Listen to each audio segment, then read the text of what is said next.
dates. And I will not even mention or tackle the conditional threat. But I was looking at this NBI letter dated 2nd of December 2024, marked as Annex I. This is prosecution's P4-5 exhibit. Responded Duterte to appear in connection with the investigation of the alleged grave threats. Mr. Witness, nakasaad din po dito sa sulat na iniimbestigahan ng NBI yung mga banta laban sa kanya at makakatulong po dito ang kanyang pagharap sa investigation. Tama po ba ito, Atty. Yes po, Your Honor. Tama po yan. Dahil po hindi personal na pumunta ang ating Vice Presidente, ano po yung naging epekto nito sa investigasyon ninyo sa mga banta laban sa kanyang buhay? Gusto ko lang malaman, ipinagpatuloy nyo po ba ang investigasyon ng NBI? What is now the status of this investigation? Yes, sir. Since yung second letter ng Vice President through her lawyer, may sinasabi doon na may threat sa life 6 months ago pa. So nung trinay naming i-check yun, Your Honor, ang nakita lang naming relevant information as to the security, yung pagbabawas ho ng 75 PNP personnel from BPSPG, if I'm not mistaken. And then I think transfer ho yata yung mga personnel na yan sa Manila. And then when we check the record, yun nga, merong pang, based on the COA record, merong pang 335 more or less if I'm not mistaken, na security personnel ang Vice Presidente. So other than those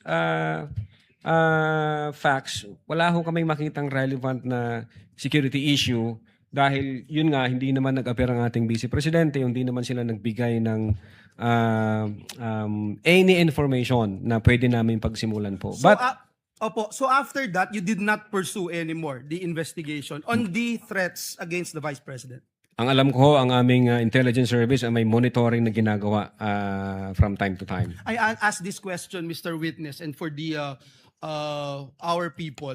Kasi hindi na po yung Operation Romanov, hindi na po itong conditional threat. Kung hindi, ito ba ay nabigyan ng accorded the same level of attention dun sa mga threats na inyong nakukuha gaya ng binabanggit natin na threat di umano ng ating Vice Presidente? Kasi ang tanong, hindi rin naman po nagpunta sa inyo ang Pangulo o ang Speaker of the House, and yet you pursued your investigation. So in that way, paano nyo may explain ito, Attorney Lotok, Yes. na ginawa nyo talaga yung lahat ng inyong magagawa para imbestigahan din yung threat laban sa pangalawang Pangulo? Opo, Your Honor. Magkaiba po siya. Yung grave threats na inatter ng Vice President against the President, apparent po siya, Your Honor. Nakita po namin. Nasa video, inauthenticate namin yung video, nag-testify yung mga may personal knowledge na in fact sinabi niya yon. So, malinaw ho na nag-exist yung utterances na yon that qualifies the crime of grave threats. Dito ho, sa threat ng Vice Presidente, wala ho kaming ganong same na information na nakuha. Wala kaming apparent na mayroong threat against sa life ng Vice Presidente. Kasi nga, hindi sila nagbigay ng specific information, hindi ho nagpakita ang Vice Presidente para mag-shed light doon sa investigation namin. So hindi ho namin siya makita na parehas. Magkaiba po yun. Ang sa Presidente, apparent siya.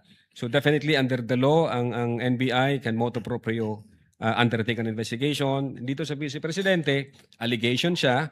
Wala kaming ma-validate na information. So hindi ho pa magti-trigger yung investigation doon. But I am sure, insofar as the intelligence service of the NBI is concerned, continuous ho yung monitoring yan at naghahanap po sila ng mga lead para masolidify yung information na yan. Thank you, Mr. Witness. I know the law.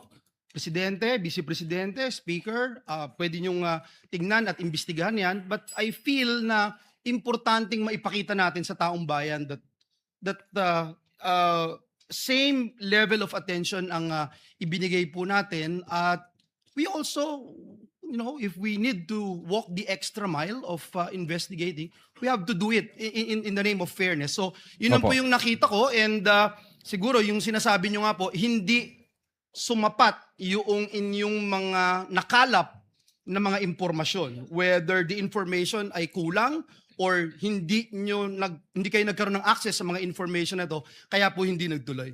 Opo, Your Honor. That is insofar as the Cybercrime Division is concerned. Thank you very much. Thank you, Mr. President.